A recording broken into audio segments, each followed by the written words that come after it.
When I was a little girl, I loved going fishing with my dad. I was the only one of us four children that would get up early in the morning and go out fishing. And I remember one day my father and I were out fishing and we looked out, we weren't catching anything. It was kind of like a boring kind of morning, and especially for a little girl, probably I was 8 years old or something. And the guy down the way, he was catching fish and bringing them in, and he would measure them with this little measuring stick. And if they were bigger than that measuring stick, he'd throw it back in. And my dad and I, we were looking at each other. Why is he doing that? Are they maybe too gristly? Are they maybe not good? Why is he throwing back the big ones and keeping the small ones? Well, so I was a chatty little girl, so I wandered down the shore and I said, "Hey, sir, looks like you're catching lots of fish." And he looks down in his bag and he's, "Yeah, it's been a good morning." I said, "But, I've noticed that you're like keeping the small ones and throwing the big ones away. Are the big ones not so good, or are we not supposed to take them, or what's going on with that?" And he says, "Well, young lady, let me tell you." Okay. And I said, "Okay." And he says, "This here is the size of my frying pan." Yes.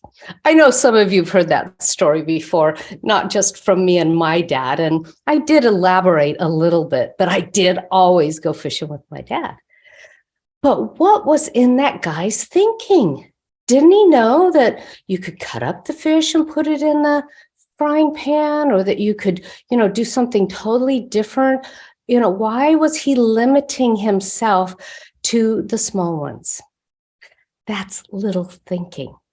Hi, I'm Corradi, here with Christie's Clarity. My program's called Mastering the Art of Life, and I help people discover the masterpiece within them. And today I'm talking from my book, once again, Beyond the Box, and I'm on chapter 11, which is the main emphasis. And the main emphasis is, what are you thinking? What are you putting your attention on? And of course, this fisherman, there's not really fishermen out there that would do that. But this fisherman had small thinking. I mean, what else could he have thought? Many bigger thoughts. Right? So what are you thinking that's so small? Because somebody told you it was true, because you grew up believing that's the way it was, and you even saw proof of it being the way that it was. You can, this is what we talked about last week, you have volition. You can choose your thoughts, and choosing your thoughts create your experience. Now, a lot of people tell me that they've tried it one day and it doesn't work ongoing, right? Well, the reason is, we talked also last week about the law of gestation. You have to do it consistently. Repeat it, repeat it, repeat it. I remember when I first started going to study this work, it was 30 something years ago, right? And I was at a center down in Southern California, and I started going to the classes. And the next step after the class was to become a practitioner, a prayer practitioner in this philosophy, right? And I thought, I don't really want to be a prayer practitioner, but I do want to get this inside of me. I want to live it in my life. I don't want to live by the status quo thoughts that have been programmed into me. Now, one of the things that I find really helpful is to give people a little bit of an anatomy lesson to really understand why their thoughts from their childhood are no longer serving them, right? Well, it's the physiology, right? The way the brain develops. And as we're growing up, our frontal lobe is not developed yet. Here, I don't remember what this part of the brain is called, but we are supposed to get the best information to help us grow and thrive in life through the people that are raising us, through our parents. Now, not all of us had skilled parents, and that's a whole nother video, right? But A lot of it wasn't good. A lot of it wasn't true. And a lot of it came from the way people thought the world really existed.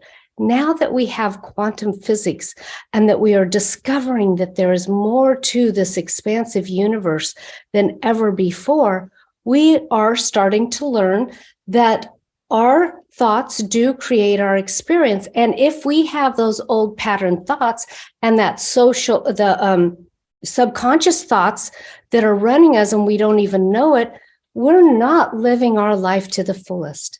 So what is a tool that you can use to, and in the course of this week, I'll give you more of this month, I'll give you more tools as well. But what can you do to change your thinking? Okay, now I like to think of a thermostat, and I like to imagine that I can turn the dial up on my thinking. Okay, I can have a higher function of thought. Right. And if we think about how the brain was developed, it was developed to be, survival, et cetera, et cetera. And now we're at a point where we don't really, most of us don't really live in survival. Right. And so to go back to the story about the little brain, once we become 27, 28, somewhere around there, we start to be able to think for ourselves, I'll call it, to make decisions based on our own new thoughts and no longer on those thoughts that were programmed in us.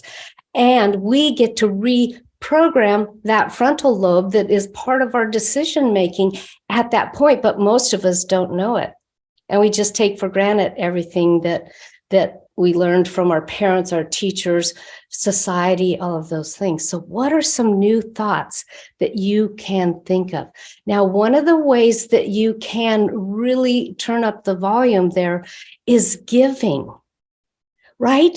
Give to places that you want to experience that greater joy in. Do you love animals, right? Do you love dogs? Go work at I have a friend that goes and cuddles up all the little puppies that come in, that are being given away. And then there are other people that like to go out and fix trails so that people can walk on them out in nature.